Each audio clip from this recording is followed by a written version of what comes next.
کسی عورت کا شوہر انتقال کر جائے اور اس کے ایک دو بچے بھی ہوں تو بچے کس کے حوالے کیے جائیں؟ یعنی بچے کی پرورش کون کرے گا؟ اور اگر وہ عورت پھر سے شادی کر لے عدت کے بعد تب کیا مسئلہ ہے؟ دیکھیے یہ بڑا اہم سوال پوچھا۔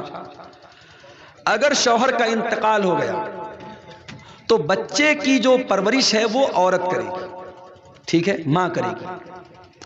اور اگر وہ عورت کسی اور سے نکاح کرتی ہے تو بھی چونکہ باپ کا تو انتقال، اگر باپ زندہ ہوتا طلاق ہوئی ہوتی تو عورت اگر دوسرا نکاح کرے گی تو اب بچے کی پرورش پھر باپ کے ذمہ ہو جائے گی۔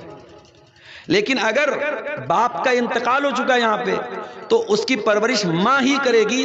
اگر عورت کہیں اور نکاح کر رہی ہے تو اب اس کو اختیار اور آپشن ہے، اگر وہ چاہے اس کے مائکے میں اس کی ماں ہے، اس کے باپ ہیں، اگر وہ بچے کی پرورش کر سکتے ہیں ان کو سونپ کر کے وہ نکاح کرے۔ اور اگر اس کو لگتا ہے کہ اس کے مائکے میں کوئی کرنے والا نہیں تو وہ کنڈیشن لگا دے نا، جس سے دوسری شادی کرے وہ کنڈیشن لگا دے کہ آپ کو میں اپنے بچے کو بھی ساتھ میں رکھوں گی، اس کی بھی پرورش کروں گی۔ بچے کو یوں ہی چھوڑا تو نہیں جا سکتا۔ اللہ کے نبی صلی اللہ علیہ وسلم نے حضرت ام سلمہ کو نکاح کا پیغام بھیجا تو حضرت ام سلمہ نے کہا کہ میری ایک بچی بھی ہے، میری بچی کا کیا ہوگا؟ تو اللہ کے نبی نے کہا تمہاری بچی کو میں اپنی بچی بنا کے پالوں گا، اس کی پرورش میں کروں گا۔ تب انہوں نے اللہ کے رسول صلی اللہ علیہ وسلم نے نکاح کیا۔ تو اس طریقے سے اگر شوہر کے انتقال کے بعد عورت کہیں اور نکاح کرتی ہے اور بچی بہت چھوٹی ہے، بچہ بہت چھوٹا ہے، تو وہ جہاں شادی کرے وہاں کنڈیشن لگا دے کہ میں اپنے بچے کو لے کر کے آؤں گا۔ اور اگر بچہ بڑا ہو گیا ہے اور نانا نانی کے ساتھ رہ سکتا ہے تو بغیر بچے کے بھی دوسرے کے ساتھ شادی کر سکتی ہے، کوئی حرج کی بات نہیں ہے۔ شاید سوال کرنے والا یہ پوچھنا چاہ رہا ہے کہ شوہر کے انتقال کے بعد کیا دادیال کے لوگ، یعنی لڑکے کے گھر والے بچے کو لے لیں گے، ان کی کسٹڈی میں جائے گی؟ تو ایسا نہیں ہے۔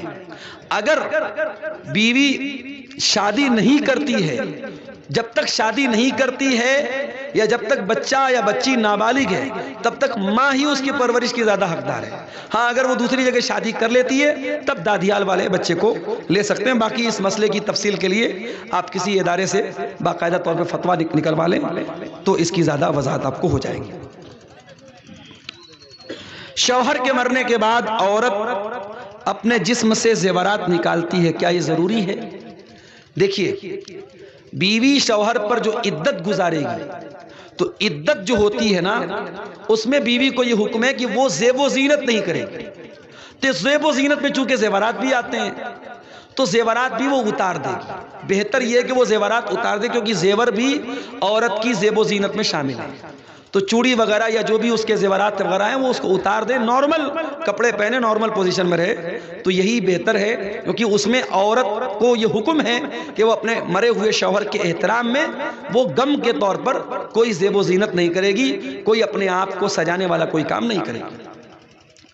شادی میں دہیج لے لیے تھے تو اب معافی کے لیے کیا کرتے ہیں؟ یہاں چندہ جمع کر دو بھائی، مدرسے میں لے آؤ، جو جہیز میں لیے تھے جمع کر دو، یہاں پہ مدرسے کو ضرورت ہے یہاں پہ۔ تو بہرحال میرے بھائیوں یہ چند باتیں آپ کے سامنے تھیں۔ اللہ سے دعا ہے اللہ تعالی ہم سب کو نیک عمل اچھی سمجھ کی توفیق عطا فرمائے۔